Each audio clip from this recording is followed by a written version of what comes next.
ഇതാരാ? Hello hello, എന്നെ പോലുണ്ടല്ലോ. എന്റെ അച്ഛന് വേറെ മോനുണ്ടോ? എടാ ഇത് ഞാൻ തന്നെ. ഏത് ഞാൻ? എടാ മണ്ടാ, നീയാടാ ഞാൻ. എടാ 10 വർഷം കഴിഞ്ഞിട്ടുള്ള നീയാടാ ഞാൻ. ശരിക്കും? എടാ ഇത് വർഷം 2026. നിനക്ക് 10 വയസ്സോടെ കൂടുമ്പോ ഞാനാവും നീ. അത് എന്നെ വിളിക്കുന്നു. എടാ ടെക്നോളജി ഇപ്പൊ കൊറേ അപ്ഡേറ്റഡ് ആയില്ലേ?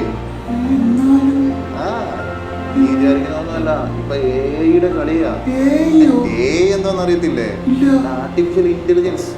ബുദ്ധിയുള്ളവർക്കൊക്കെ അത് മനസ്സിലാകത്തുള്ളൂ. അപ്പൊ ഞാൻ നിന്നെ വിളിച്ചതേ, പഴയ നിന്റെ ഒരു ഡയറി കണ്ടു.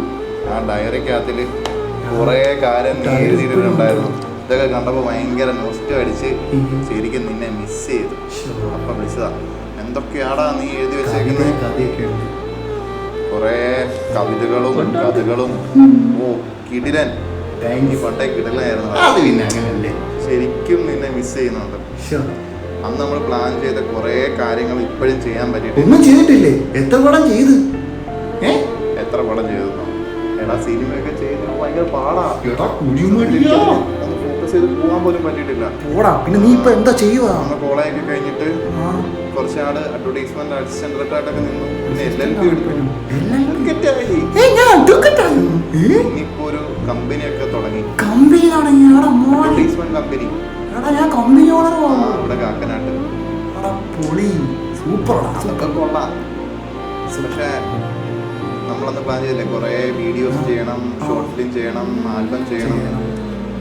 3 ആൽബം ഒക്കെ ചെയ്തു. പക്ഷെ പ്രോപ്പറായിട്ട് കൺസിസ്റ്റന്റ് ആയിട്ട് ചെയ്യാൻ പറ്റിയിട്ടില്ല.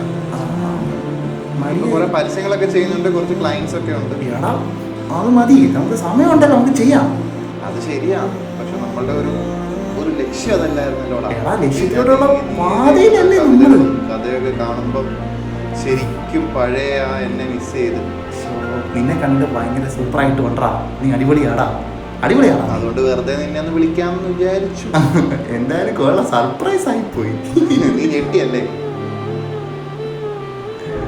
ചെയ്യണോടാ. നീ ഇപ്പൊ വിചാരിക്കുന്ന എല്ലാ കാര്യങ്ങളും ചെയ്യണം. എല്ലാം ചെയ്യണം, നമുക്ക് എല്ലാം ചെയ്യാം. ഇങ്ങനെ ഒന്നും തോന്നരുത് കൊണ്ട് എനിക്കതൊന്നും ചെയ്യാൻ പറ്റില്ല എന്നുള്ളത്. പക്ഷെ ചെയ്യും. എല്ലാ കാര്യം ചെയ്തടാ. നിന്റെ എല്ലാ ആഗ്രഹങ്ങളും ഞാൻ നിറവേറ്റി തരും.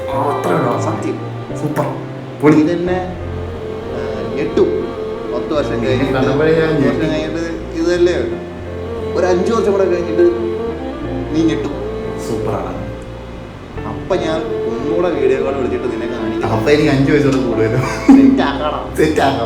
നിന്നെ കണ്ടപ്പോ ഞാൻ ചാർജായി. നിന്നെ കണ്ടപ്പോ എനിക്ക് 10 വയസ്സ്. ശരി ശരിയടാ. നീ എന്താ പരിപാടി? ഞാൻ കളിച്ചിട്ട് വന്നു. ശില്പം കാണാൻ പോകും. ഇപ്പോഴില്ലേ? ഇപ്പോഴും ഉണ്ട്. ഇപ്പോഴും കൂടെ ഒരു മാറ്റമില്ല. വീട്ടുകാരൊക്കെ എന്ത് പറയുന്നു? എല്ലാരും സുഖമായിട്ടിരിക്കുന്നു. വീട്ടിലുള്ള എല്ലാം സുഖമായിട്ടിരിക്കുന്നു. എല്ലാരും ഓക്കെയാണ്. കുറെ കാര്യങ്ങളുണ്ട്. നീ പതുക്കെ അതൊക്കെ മനസ്സിലാക്കി. ബൈ.